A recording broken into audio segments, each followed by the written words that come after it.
યુગદ્રષ્ટાનું જીવન દર્શન. પુસ્તકના લેખક બ્રહ્મવર્ચસ. પરમ પૂજ્ય ગુરુદેવની અભિનવ સ્થાપનાઓ. લક્ષ્ય અને ઉદ્દેશ.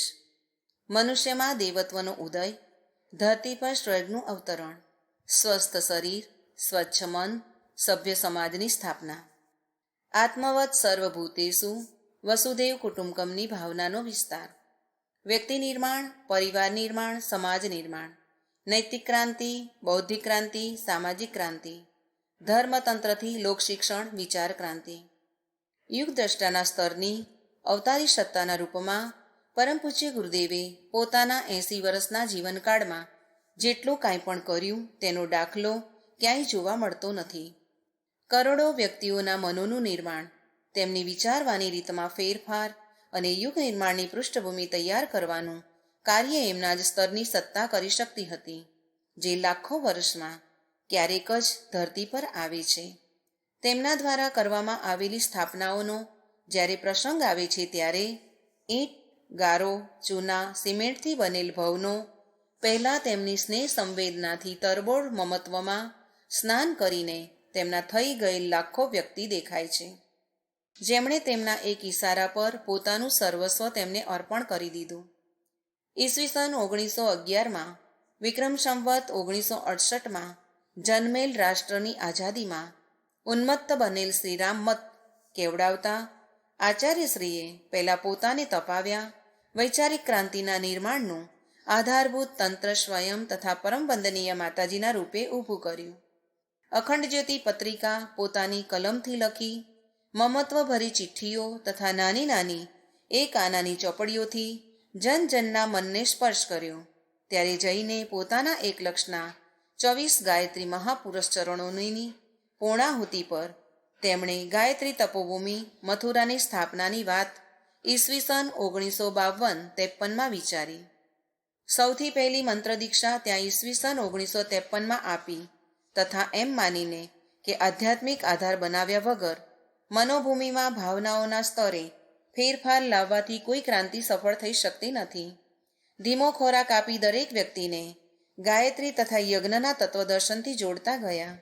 ગાયત્રી પરિવાર રૂપી વિરાટ વટવૃક્ષનો મૂળ આધાર તે સ્થાપના છે, જે જન જનના મનોમાં પહેલાં થઈ તેમની ભાવ સંવેદનાઓના ઉદાત્તીકરણના રૂપે સંપન્ન થઈ તથા તેમની અંદર પોતાની ગુરુસત્તાને જોઈને ત્યાગ કરવાની, યજ્ઞીય જીવન અપનાવવાની પ્રેરણા બળવાન થવા લાગી. તેમણે સર્વમેધના રૂપે પોતાનું સર્વસ્વ બલિદાન અને નરમેધના રૂપે સ્વયંને સમાજના હિતમાં ન્યોછાવર કરવાની ભાવનાથી 2 યજ્ઞ કર્યા. પોતાની જમીનદારીના બોન્ડ વેચીને અને પરમ વંદનીય માતાજીના કિંમતી સોનાના બધા ઘરેણાં વેચીને જે સ્વેચ્છાથી સંપન્ન થયું, એક સ્થાપના ભવનના રૂપમાં થઈ. તે હતી ગાયત્રી તપોભૂમિ મથુરા, જે વૃંદાવન રોડ પર ઋષિ દુર્વાસાની જન્મસ્થળી પર ઈસવીસન 1953માં બની. પ્રારંભિક સ્થાપના જે અખંડ જ્યોતિ સંસ્થાનને માની શકાય છે, જ્યાં અખંડ દીપક આંબલખેડાથી પોતાની જન્મભૂમિથી, જે ત્યાંથી માત્ર 40 માઇલ લગભગ 64 કિલોમીટર દૂર હતી, સ્થાપિત કરવામાં આવી હતી. અને પ્રારંભિક તપતિતિક્ષા તે જગ્યાએ ઈસવીસન 1941થી તપોભૂમિની સ્થાપનાથી પણ 12 વર્ષ પહેલાં શરૂ થઈ ગઈ હતી. આ રીતે જન જનના મનોનું નિર્માણ અને તેમના અંતઃકરણમાં પ્રવેશ કરી તેમની અંદર દેવત્વના જાગરણની ઈચ્છા પેદા કરવાવાળી પૃષ્ઠભૂમિ પર સ્થાપનાઓનો ક્રમ બન્યો. ભાડાની એવી હવેલી, જે ભૂતિયા હવેલી કહેવાતી હતી, તેમાં અખંડ દીપકની સ્થાપના, તેની સમક્ષ તપ, અખંડ જ્યોતિ સંસ્થાન ધીયામંડી મથુરાના રૂપે વિકસિત થયું અને એક બીજું નિર્માણ મથુરામાં જ ગાયત્રી તપોભૂમિના રૂપે થયું, જે 2 માઇલ લગભગ 3 કિલોમીટર દૂર વૃંદાવન રોડ પર ઈસવીસન 1953માં બનાવવામાં આવી. ઈસવીસન 1953માં જ ક્રમશઃ સુસંગઠિત ગાયત્રી પરિવાર બનવાની પ્રક્રિયા શરૂ થઈ. આ પ્રારંભિક ભૂમિકા સમજ્યા પછી જ પરમ પૂજ્ય ગુરુદેવની 5 મૂળ સ્થાપનાઓ અને પાછળથી દેશના ખૂણે ખૂણામાં બનેલ ભવ્ય ઇમારતોના રૂપે શક્તિપીઠો, પ્રજ્ઞા સંસ્થાનો, ભારત તથા આખા વિશ્વમાં ઘર ઘરમાં સ્થાપિત સ્વાધ્યાય મંડળો તથા ગાયત્રી પરિવારની શાખાઓ, પ્રજ્ઞાપીઠો, ચરણપીઠોનું મહત્વ સમજી શકાય છે.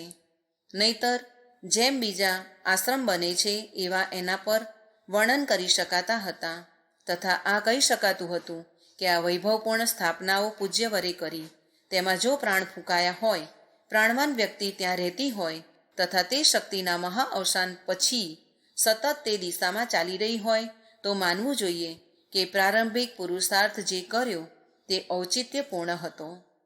પરમ પૂજ્ય ગુરુદેવની મહત્વપૂર્ણ સ્થાપનાઓ આ પ્રમાણે છે: 1. યુગતીર્થ આંબલખેડા. 2. અખંડ જ્યોતિ સંસ્થાન ધિયામંડી મથુરા. 3. ગાયત્રી તપોભૂમિ મથુરા. 4. શાંતિકુંજ ગાયત્રી તીર્થ હરિદ્વાર. 5. બ્રહ્મવર્ચસ શોધ સંસ્થાન હરિદ્વાર તથા 6. દેવ સંસ્કૃતિ વિશ્વવિદ્યાલય હરિદ્વાર. યુગતીર્થ આંબલખેડાનું નામ સૌથી પહેલાં એટલા માટે લખ્યું કે આ જગ્યાએ તે યુગ પુરુષ જન્મ્યા. વિક્રમ સંવત 1968ની આસોવદ 13ને દિવસે બ્રહ્મ મુહૂર્તમાં, જે અંગ્રેજી તારીખ 20 સપ્ટેમ્બર ઈસવીસન 1911ના દિવસે આવતી હતી. એક શ્રીમંત બ્રાહ્મણ પરિવારમાં, જ્યાં ધનની કોઈ ખોટ નહોતી. આખો પરિવાર સંસ્કારોથી સમૃદ્ધ. પિતા ભાગવતના પ્રકાંડ પંડિત, ખૂબ મોટી જાગીરના માલિક. આજે જ્યાં પૂજ્યવરની સ્મૃતિમાં એક વિરાટ સ્તંભની, એક ચબૂતરાની તથા તેમના કર્તૃત્વરૂપી શિલાલેખોની સ્થાપના થઈ છે, ત્યાં જ પૂજ્યવરે શરીરથી જન્મ લીધો હતો. પાસે બનેલ 2 ઓરડીઓ, જે સમય પ્રવાહ સાથે પડવા જેવી થઈ હતી, જીર્ણોદ્ધાર કરી તેવી જ નિર્માણ કરી દેવામાં આવી છે, જેવી તેમના સમયમાં હતી. જન્મભૂમિનો કણ કણ તે દેવી સત્તાની ચેતનાથી અનુપ્રાણિત છે. તેમના હાથે ખોદેલ કૂવો, જે આખા ગામનો એકમાત્ર મીઠા પાણીવાળો કૂવો ગણાય છે, તે અત્યારે છે. તેમના હાથે રોપેલ લીમડાનું ઝાડ અને તે બેઠક, જ્યાં સ્વતંત્રતા સંગ્રામના દિવસોમાં બધા બેસીને ચર્ચા કરતા હતા, આજે તે દિવસોની યાદ અપાવે છે.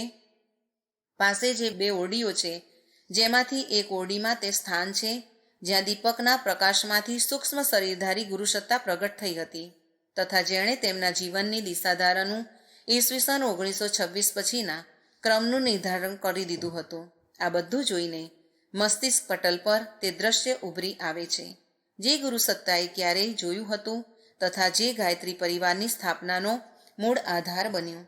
આંબલખેડામાં જ તેમની માતાજીની સ્મૃતિમાં સ્થાપિત માતા દાનકુંવરી ઇન્ટર કોલેજ છે, જે તેમણે દાન આપેલ જમીનમાં અને આપેલ ધનરાશિ દ્વારા નિર્માણ થયેલ છે.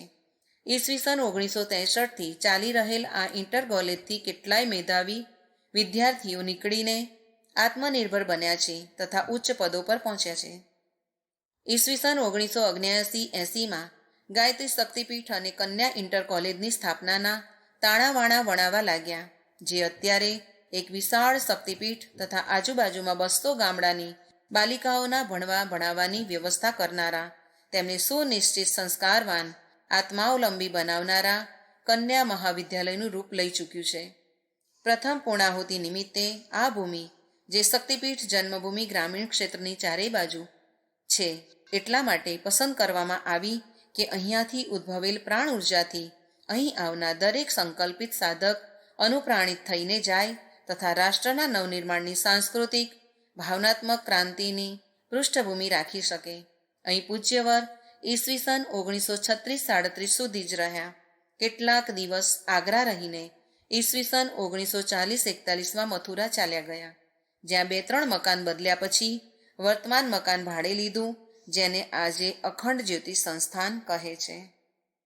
અખંડ જ્યોતિ સંસ્થાન ધિયામંડી મથુરામાં આવેલું છે. પરમ પૂજ્ય ગુરુદેવ સીમિત સાધનોમાં પોતાના અખંડ દીપક સાથે અહીં રહેવા લાગ્યા અને અહીંથી ક્રમશઃ આત્મીયતા વિસ્તારની જન સુધી પોતાના ક્રાંતિકારી ચિંતનના વિસ્તારની પ્રક્રિયા અખંડ જ્યોતિ પત્રિકા, જે આગ્રાથી જ શરૂ કરી દેવામાં આવી હતી, ગાયત્રી ચર્ચા, સ્તંભ તથા બીજા લેખોની પંક્તિઓ દ્વારા સંપન્ન થવા લાગી. વ્યક્તિગત પત્રો દ્વારા તેમના અંતઃકરણને સ્પર્શીને એક મહાન સ્થાપનાના બીજારોપણ થવા લાગ્યા.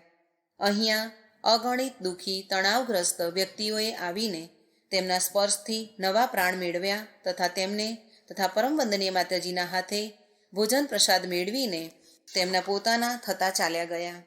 હાથથી બનેલા કાગળ ઉપર નાના નાના ટ્રેન્ડલ મશીનો દ્વારા અહીંયા અખંડ જ્યોતિ પત્રિકા છપાતી હતી તથા નાની નાની ચોપડીઓ દ્વારા પડતર મૂલ્ય પર તેને કાઢવા પૂરતું ખર્ચ નીકળતું થતું. બાજુની એક નાની એવી ઓરડીમાં જ્યાં અખંડ દીવો બળતો પ્રગટતો હતો ત્યાં આજે પૂજાઘર બનેલું છે. આખા બિલ્ડિંગને ખરીદીને એક નવો આકાર તથા મજબૂત આધાર આપી દીધો છે. પરંતુ આ ઓરડી અંદરથી તેવી જ રાખવામાં આવી છે જેવી પૂજ્યવરના સમયમાં ઈસવીસન 1942-43માં રહી હશે. ત્યારથી લઈને આગળનો 30 વર્ષનો સાધનાકાળ, લેખનકાળ પૂજ્યવરનો આધિયા મંડીના ભવનમાં નાની નાની 2 ઓરડીઓમાં ઊંડી તપશ્ચર્યા સાથે વીત્યો. તપોભૂમિ નિર્માણની પૃષ્ઠભૂમિ અહીં બની. ઈસવીસન 1958માં સહસ્ત્રકુંડી યજ્ઞની આધારશિલા અહીં રાખવામાં આવી. અહીં આખી યોજના બની અને વિધિવત ગાયત્રી પરિવાર બનતો ગયો. રોજ આવતા પત્રો સ્વયં પરમવંદનીય માતાજી વાંચતા જતા અને પૂજ્યવર એટલી જ વારમાં જવાબ લખતા જતા. આ જ સૂત્ર સંબંધો સુદૃઢ બનાવવાનો આધાર બન્યું. દરેક પરિવારને 3 દિવસમાં જવાબ મળી જતો. શંકા સમાધાન થતું ગયું અને જોત જોતામાં એક વિરાટ ગાયત્રી પરિવાર બનતો ચાલ્યો. ગાયત્રી મહાવિજ્ઞાનના 3 ખંડ યુગ નિર્માણ અંગેનું સાહિત્ય, આર્થ ગ્રંથોના ભાષ્યને અંતિમ આકાર આપવાનું કાર્ય અહીં સંપન્ન થયું. જન સંમેલનો, નાના મોટા યજ્ઞો અને 1008 કુંડી 5 વિરાટ યજ્ઞોમાં પૂજ્યવર અહીંથી ગયા અને વિદાય સંમેલનની રૂપરેખા બનાવીને સ્થાયી રૂપથી આ ઘરેથી ઈસવીસન 1971થી 20 જૂનના રોજ વિદાય લઈને ચાલ્યા ગયા. આ સંસ્થાનના કણકણમાં જ્યાં આજે 10 લાખથી વધારે સંખ્યામાં હિન્દી સાથે બધી ભાષાઓમાં અખંડ જ્યોતિ પત્રિકાઓનું પ્રકાશન, વિસ્તાર, ડિસ્પેચ વગેરેનું એક વિરાટ તંત્ર સ્થાપિત છે. પરમ પૂજ્ય ગુરુદેવની ચેતના સારી રીતે વ્યાપેલી અનુભવી શકાય છે. ભલે બહિરંગનું ક્લેવર બદલાઈ ગયું હોય, અંદર પ્રવેશ કરતા જ પરમ પૂજ્ય ગુરુદેવ તથા પરમ વંદનીય માતાજીની સતત મોજૂદ પ્રાણ ચેતનાના સ્પંદન અહીં વિદ્યમાન છે. આ પ્રત્યક્ષતઃ જોઈ શકાય છે. ત્યાં જનજનની સ્વાસ્થ્ય સેવા માટે અખંડ જ્યોતિ પારમાર્થિક ઔષધાલયનો શુભારંભ કરવામાં આવેલ છે, જેમાં આયુર્વેદિક, હોમિયોપેથી, એલોપેથિક, નેત્ર ચિકિત્સા, યોગ, આસન, પ્રાણાયામ, ફિઝિયોથેરેપી, એક્યુપ્રેશર, પેથોલોજી વગેરેની સગવડ ઉપલબ્ધ છે. ગાયત્રી તપોભૂમિ યુગ નિર્માણ યોજના મથુરાના પરમ પૂજ્ય ગુરુદેવની 24 મહાપુરુષોની પૂર્ણાહુતિ પર કરવામાં આવેલ સ્થાપના માની શકાય છે, જેનું નિર્માણ જ ગાયત્રી પરિવાર રૂપી સંગઠનના વિસ્તાર માટે કરવામાં આવ્યું હતું. એની સ્થાપના પહેલાં 2400 તીર્થોનું જળ તથા રજ માટી સંગ્રહિત કરીને અહીં તેનું પૂજન કરવામાં આવ્યું. એક નાની પરંતુ ભવ્ય યજ્ઞશાળામાં અખંડ અગ્નિ સ્થાપિત કરવામાં આવ્યો તથા એક ગાયત્રી મહાશક્તિના મંદિરનું નિર્માણ કરવામાં આવ્યું. 2400 કરોડ ગાયત્રી મંત્રનું લેખન જે શ્રદ્ધાપૂર્વક નૈષ્ઠિક સાધકોએ કર્યું હતું, આ જગ્યાએ સ્થાપિત કરવામાં આવ્યું. પૂજ્ય ગુરુદેવની સાધના સ્થળી તથા પ્રાતઃકાળની લેખનીની સાધનાની ઓરડી જો અખંડ જ્યોતિ સંસ્થાનમાં હતી તો તેમની જનજનને મળવા, સાધનાઓ દ્વારા માર્ગદર્શન આપવાની કર્મભૂમિ ગાયત્રી તપોભૂમિ હતી. આ જગ્યાએ 108 કુંડીય ગાયત્રી મહાયજ્ઞમાં ઈસવીસન 1953માં પહેલીવાર પૂજ્યવરે સાધકોને મંત્ર દીક્ષા આપી. અહીંયા ઈસવીસન 1956માં નરમેઘ યજ્ઞ તથા 1958માં વિરાટ સહસ્ત્રકુંડી યજ્ઞ આયોજન સંપન્ન થયા. શ્રેષ્ઠ નરરત્નો પસંદ કરી ગાયત્રી પરિવારને સંગઠિત કરવાનું કાર્ય અહીં વ્યક્તિગત માર્ગદર્શનથી સંપન્ન થયું.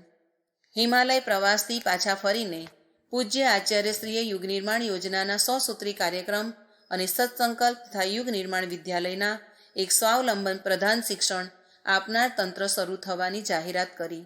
આ વિધિવત ઈસવીસન 1964થી શરૂ થયું અને અત્યારે પણ સફળતાપૂર્વક ચાલી રહેલ છે. પ્રાચીન મહાકાળનું મંદિર પણ પ્રાંગણમાં આવેલું છે.